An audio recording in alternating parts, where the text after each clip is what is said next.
व्रत कार्तिक महत्तम कहता है।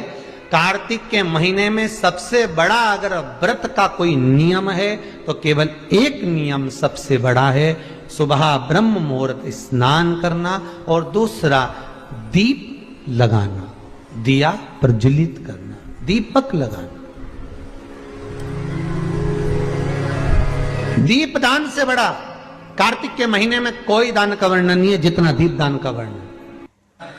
कार्तिक के महीने में दसवीं तिथि को जो तुलसी की डंडी को घी में भिगोकर अपनी कामना कर कर भगवान के सामने दिए में रखकर जला देता है, दिए की तरह उससे आरती उतार देता है, कहते हैं उसका जन्म दूसरी बार पृथ्वी पर नहीं होता, वो भगवान के गोलोक धाम में जिंदगी भर के लिए विराजमान हो जाता है।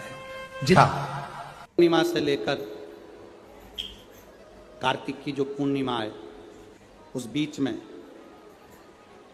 कार्तिक महीने की जब शिवरात्रि आए या प्रदोष व्रत आए, थोड़ा ध्यान देना। शिव आराधना कार्तिक महीने की थोड़ा ध्यान से श्रवण करें। कार्तिक के महीने में पूर्णिमा से पूर्णिमा के बीच में जो सोमवार पड़े, प्रदोष पड़े, शिवरात्रि पड़े, प्रयास करना। अगर बहुत कष्ट की जिंदगी चल रही हो तो शिवरात्रि, प्रदोष और जितने सोमवार पड़ रहे हो कार्तिक में 4-5 जो सोमवार पड़े उसमें एक बेलपत्र अशोक सुंदरी वाली जगह पर और शमी पत्र देवाधिदेव महादेव के ऊपर, ये 2 जगह पर अवश्य चढ़ा।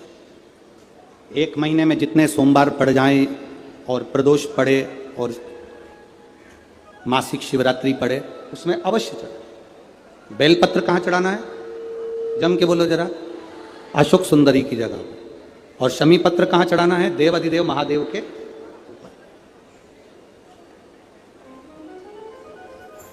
तो लक्ष्मी जी ने और भगवान नारायण ने षडानंद कार्तिकेय जी से कहा, ए स्कंद देव, ए कार्तिकेय, कार्तिक के महीने में जो दीप दान करता है उसके घर में कभी संपदा की कमी नहीं आती है। कार्तिक महीने के दीप दान की महत्वता जैसे ही लक्ष्मी और नारायण ने कही तब ब्रह्मदेव प्रकट हुए और देवाधिदेव महादेव प्रकट हुए, मां पार्वती के साथ में, और ब्रह्मा जी प्रकट हुए मां ब्रह्माणी के साथ में। उन्होंने वर प्रदान कर दिया। षडानंद कार्तिकेय भूलवश भी अगर कोई बेलपत्र और शमी पत्र दोनों एक साथ आपकी बहन अशोक सुंदरी और आपके पिता देवाधिदेव महादेव को शमी पत्र जो समर्पित कर देगा, षडानंद कार्तिकेय इस कार्तिक के महीने में देवाधिदेव महादेव कहते हैं उसके यहां कुबेर का भंडार शिव भर देते हैं। एक शमी पत्र, फिर समझिएगा, ये जो बेलपत्र है ये आप समर्पित करेंगे अशोक सुंदरी वाली जगह पर। कहां समर्पित करेंगे? अशोक सुंदरी की जगह। और शमी पत्र आप समर्पित करेंगे देवाधिदेव महादेव के ऊपर। बस इसमें एक चीज का स्मरण अपने को करना है, जब अपन अशोक सुंदरी की जगह पर बेलपत्र चढ़ाएंगे तो ये डंडी का जो मुख है ये महादेव के जो खाली स्थान है, खाली वाली जगह उसे ओर होगा। शमी पत्र की जो डंडी का मुख है इसी की ओर, जिस ओर तुमने बेलपत्र चढ़ाया है उसी ओर शमी पत्र की भी डंडी का मुख उसी ओर होगा। जहां पर आप बेलपत्र की डंडी का मुख रख रहे हैं उसी ओर शमी पत्र की डंडी का भी मुख उसी ओर होगा। तो देवाधिदेव महादेव, भगवान शंकर, मां जगत जननी जगदम्बा, श्री ब्रह्मदेव, ब्रह्माणी, षडानंद कार्तिकेय को वर प्रदान कर। अशोक सुंदरी का स्थान सबको मालूम है ना? जम के तो बोलो जरा। सबको मालूम है ना अशोक सुंदरी का स्थान? बड़ा मुख्य स्थान होता है अशोक सुंदरी का। फिर निवेदन है, उसको समझिएगा। शिवलिंग के जलाधारी में जो सामने स्थान होता है उसके बीच में एक मोटी सी लाइन होती है, वो अशोक सुंदरी का स्थान होता है। इधर षडानंद कार्तिकेय, इधर गणेश जी, ये पार्वती जी का हस्तकमल, ये शंकर जी का शिवलिंग। शिवलिंग के ऊपर जो बूंद बूंद पानी टपकता है वो शंकर जी की 5 बेटियां, क्या नाम है उनका? जया, विषहरा, शामली बारी, दौतली, देव, शंकर जी की 5 बेटियां उस पानी को बूंद बूंद गिरा दी। अशोक सुंदरी का जो स्थान है वो बड़ा मूल है, बहुत।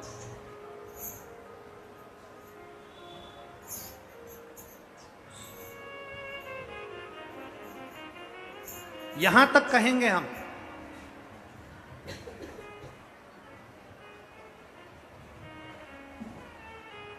शरद पूर्णिमा से कार्तिक पूर्णिमा के बीच में, शरद पूर्णिमा से कार्तिक पूर्णिमा के बीच में प्रयास करना।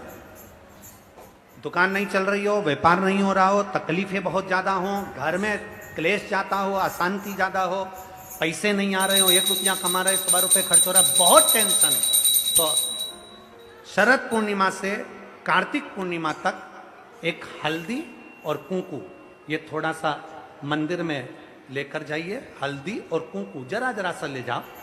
अशोक सुंदरी वाली जगह पर पहले शंकर जी पे जल चढ़ा दो, अशोक सुंदरी वाली जगह पे जल चढ़ा दो, और वह हल्दी और कुंकू की एक एक बिंदी अशोक सुंदरी वाली जगह पर अपनी कामना कर कर लगा कर आओ। उसी में से वो हाथ जो तुम्हारा गीला है कंकु हल्दी का, वही हाथ लाओ, घर में प्रवेश करते समय अपनी देहली पर थोड़ा सा लगा दीजिए। शरद पूर्णिमा से कार्तिक पूर्णिमा तक कर कर देखो, उसके बाद में फिर बताना कि मेरा देवाधिदेव महादेव ने तुम्हारी झोली भरी कि ना भरी, भंडार भरा कि नहीं। शरद पूर्णिमा से कार्तिक पूर्णिमा के भीतर 1 महीना, कार्तिक का महीना भगवान शंकर की अविरल भक्ति का महीना है। षडानन कार्तिक का महीना, कार्तिक का महीना मतलब भगवान शंकर के पुत्र कार्तिकेय महाराज का महीना। शुगर ऊपर नीचे हो रहा हो, जिसको इंसुलिन लग रहे हो शुगर के, या आंखों से दिखना कम हो गया हो, नेत्र ज्योति कम हो गई हो, तो उनसे निवेदन है ये हाथ की, ये यहां से देखो, हाथ की ये पोर से लेकर ये दूसरे नंबर का जो पोर है, 1 पोर 2 पोर, ये यहां तक का जो पोर है, इतनी बड़ी एक बेलपत्र, इससे बड़ी बेलपत्र ना लीजिए। आप लोग एलईडी पर देख सकते हो, आस्था चैनल पर देख, इससे बड़ी बेलपत्र ना लीजिए, बस इतनी बड़ी बेलपत्र, ये 2 पोर के बराबर बेलपत्र लेकर अशोक सुंदरी वाली जगह पर रखकर, जो पानी का लोटा है, जल का पात्र है, लोटा है, कलश है, उस बेलपत्र वाली जगह पर शंकर जी को जल, समझिए जरा, ये शिवलिंग है, ये जलाधारी है, ये जलाधारी, तो शंकर जी पर जल चढ़ाएं तो बेलपत्र जो छोटी वाली है 2 पोर की, वो बेलपत्र यहां अशोक सुंदरी वाली जगह पर रखना है। और शिव जी को जब जल चढ़ाएं तो जल उत्तर की ओर मुख कर कर चढ़ाइए, और जल चढ़ाते चढ़ाते वही जल का पात्र पानी चढ़ाते चढ़ाते अशोक सुंदरी पर लेकर आइए, और वहां पर 3 बार पानी को गिरा दीजिए, केवल 3 बार। त्र्यंबकेश्वर महादेव के नाम से, कुंदकेश्वर महादेव के नाम से 3 बार पानी गिराकर जब वापिस आओ, जल झेल कर लाओ, उसी बेलपत्र को उठा कर लिया, अपने घर में प्रवेश करते समय उस बेलपत्र को खा लो। जिसको इंसुलिन लग रहे हो, जिसकी शुगर ऊपर नीचे हो रही हो, जिसका ब्लड प्रेशर ऊंचा नीचा हो रहा हो, जिसकी नेत्र ज्योति जा रही हो, आंखों पर मोटा मोटा चश्मा चढ़ गया हो, वो बेलपत्र छोटी सी लाओ, उसको खा लो। घर में जाकर जो पानी झेल कर लाए हो शंकर जी का, घर के अंदर बैठकर वो जल जो लाए हो वो पानी को पी लो, उस जल का आचमन कर लो। अगर मान लो बेलपत्र खाने से तुम्हारा मुख छार छार हो रहा है, या छाले हो रहे हैं, या स्वाद नहीं आ रहा है, तो उसी बेलपत्र को मल कर उसकी गोली बना लो, मुख में निगल लो और पानी पी लो। जिसकी शुगर आज ऊपर नीचे हो रही है, वो कल करके देखना, और कल हमको बताना कि आपकी शुगर लेवल में आई कि नहीं। अगर शुगर ऊंची नीची हो रही है तो आज ही कर देखो। जिसका बीपी ऊंचा नीचा हो रहा है वो भी आज ही कर देखो। कल तक तो हम यहां पर हैं, कल 11 बजे तक नहीं जाएंगे हम तुम्हारे बीच में से, 11 बजे तक तुम्हारे यहीं पे रहेंगे हो।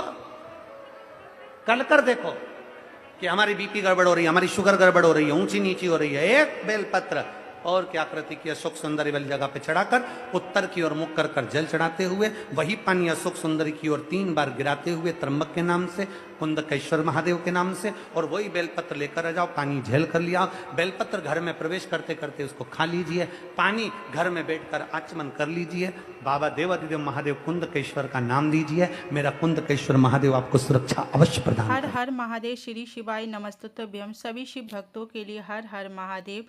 इस वीडियो में आप परम पूज्य गुरुदेव ने ये जो उपाय बताए हैं कार्तिक मास में क्या करना चाहिए और क्या नहीं करना चाहिए, इन सब के करने से क्या ही फल मिलता है, तो वो आप सब इस वीडियो में जान ही चुके होंगे।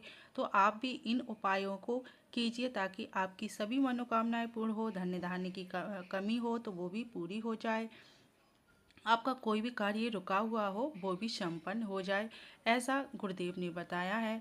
और महादेव का विशेष महत्व है इस वीडियो में कि महादेव को जिस तरीके से आप पूजेंगे महादेव आपकी अवश्य सुनेंगे, क्योंकि वो बहुत ही दीन दयाल हैं और बड़े ही करुणा सागर हैं, वो सबकी मनोकामनाओं को पूर्ण करते हैं। लेकिन सभी महीनों में कार्तिक मास का महीना बहुत ही श्रेष्ठ और महत्वपूर्ण माना जाता है।